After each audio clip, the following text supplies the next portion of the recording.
I find it almost hard to talk about The Fragrant Flower Blooms with dignity. With the other shows I'm covering this anime season, I watch them with a close eye, looking for little things that grab my attention and make me think. I can't do that with this show. It has me hooked, so invested in the plot and characters that my critical thinking shuts off for the 24 minutes of runtime.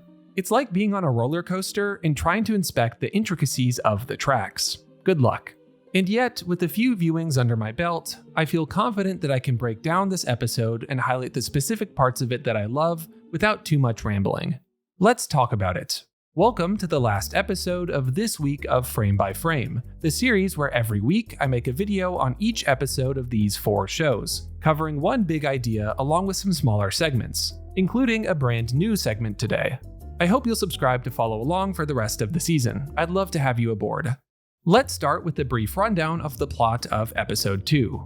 Unnerved that Kaoruko is a student at Kikyo, Rintaro worries about the rivalry between their schools.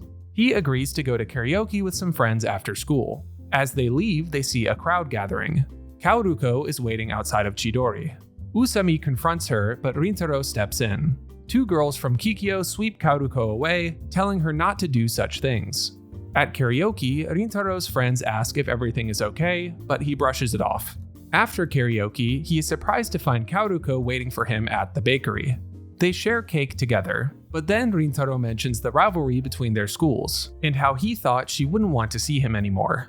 Kaoruko leaves abruptly, clearly upset. Rintaro's mom talks some sense into him, explaining that Kaoruko is upset because he is making assumptions about her just based on what school she goes to.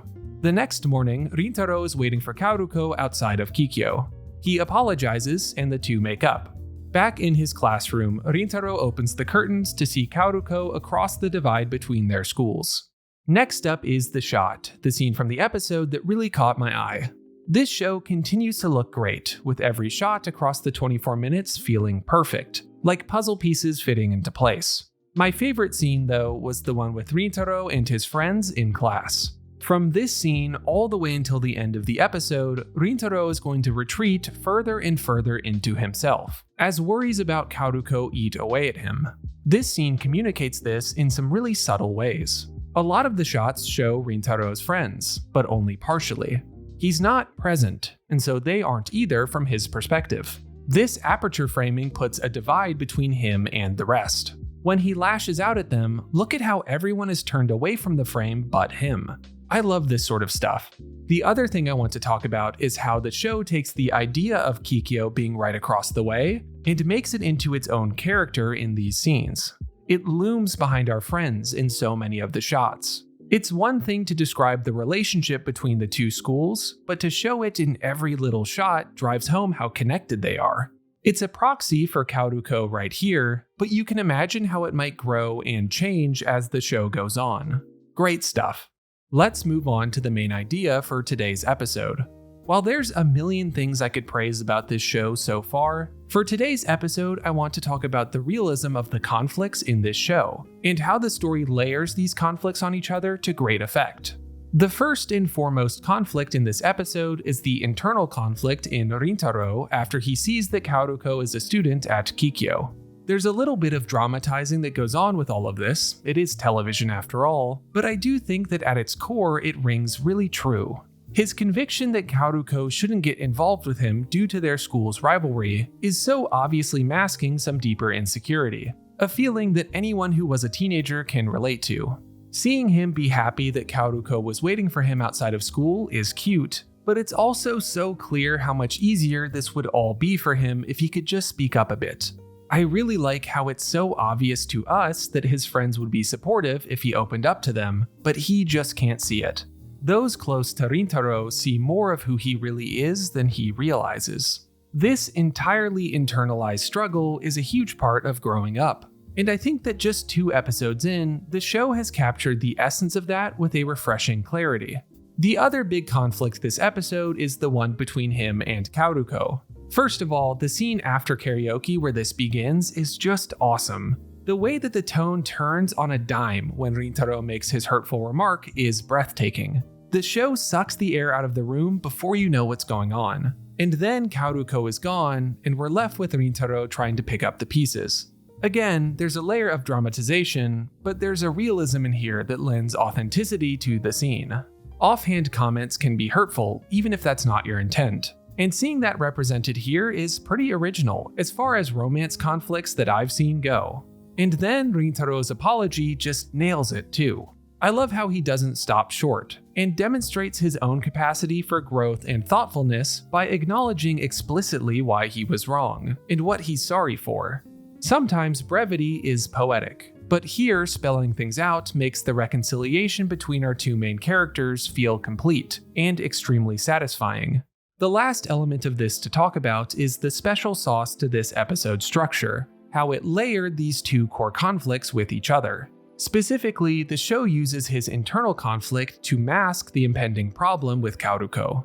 The show is so obvious with him projecting his thoughts onto his friends, that it sneakily masks just how much he's doing the same thing with Kaoruko. It's really smart, dangling the shiny object of him hiding something from his friends, and the potential for a conflict between the two schools, to distract from the other way that he's overassuming so much. Kaoruko is more an idea in this episode than a person until the very end, since we're seeing her through Rintaro's eyes. And then, as soon as he messes it up at the bakery, it's so glaringly obvious what he was doing to Kaoruko. To hide something in plain sight like that is not easy, and is some really confident storytelling. In my video about episode 1, I said that this was a familiar premise, but that it gave a really solid foundation to build on in interesting ways moving forward. I can't imagine a better follow-up to that setup than this. Complex, relatable conflict that came to a satisfying conclusion in the micro, but has a million little branching paths that it can continue down moving ahead. And I can't believe that you all have been saying that episode 3 is even better. Next up, we have a brand new segment, Audience Corner.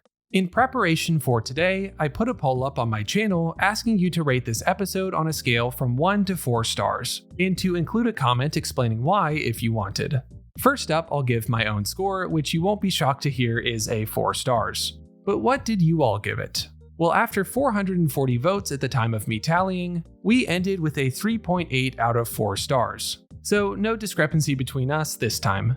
AYBN5589 says, I like the fact that it didn't take 200 episodes of pure drama to solve the misunderstanding between them, which I couldn't agree with more. If the pacing stays anywhere close to this moving ahead, what a treat we're in for. And Owen here says that for him, the shot would have been the one of Kaoruko looking out the window at the end.